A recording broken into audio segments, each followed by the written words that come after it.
Paul, thanks so much for coming to Vancouver, British Columbia for the screening of your new film, A Chemical Reaction. It's really my pleasure to be here. It's a really key time.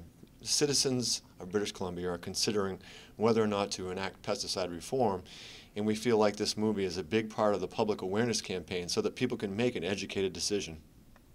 In the city that I live in, the mayor and council refused to even discuss the health risks of cosmetic pesticides with the citizens, let alone impose a ban. What advice do you have for our citizens who care about their health and safety? Be persistent. I mean, it sounds like the chemical industry probably got to your mayor first, or maybe he's a golfer, and he just is used to it, and he just takes it for granted. And can't imagine that there's anything wrong with pesticides. In my own town, I was a Little League coach 7 years ago, when my son was 11 or 12 years old. And I went to the Little League field one day, 4:30 in the afternoon, and the entire thing had been blanketed with weed and feed. And I was very, very upset. I went to my town, and I said, "Why are we putting poisons on the Little League field?" Well, do you think the town manager said, "Oh, yeah, you're absolutely right, Mr. Tukey, we're not going to do that anymore"? No, that's not how it works. You don't get them with the first conversation. You have to beat them down, just like June Irwin did. You have to go back and back and back, and don't take no for an answer, because you know that you have the right science behind you. You really do. There's plenty of proof. You have the right thing behind you. So just because the mayor says no today, don't let him say no tomorrow. And guess what? We live in a democracy. Mayors can be voted out of office. So there you go, community activists. And your mayor may be a nice guy. I don't want him to hate me. I'd like to sit down and have a discussion with him and ask him if he cares about his grandchildren, ask him about if he cares about his dogs and his cats, and show him the evidence. Go to my website, safelawns.org, and download lots of the evidence that we have, and get to him that way. Don't take no for an answer.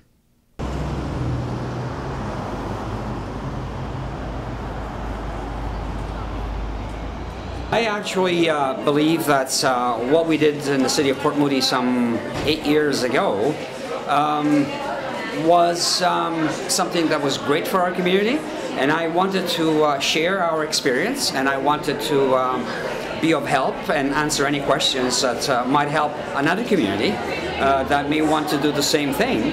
But in addition, I think that we all have to work together if, in fact, we are to be successful in lobbying the provincial government in solving everybody's problem and acting a similar law for the rest of British Columbia. I mean, the children in Port Moody are fortunate to have been able to live in a community that has banned the cosmetic use of pesticide. Why not a child, a young person, anywhere else in the province? So you believe it's very important that all the communities to take a stand like you did in Port Moody? It is extremely important. I often say if we marked the pesticide with a dye, a visible dye, and then we applied it, and then when our children come back to our own homes, on the carpet and on the furniture, on their clothes, you will see this color, and you would be worried.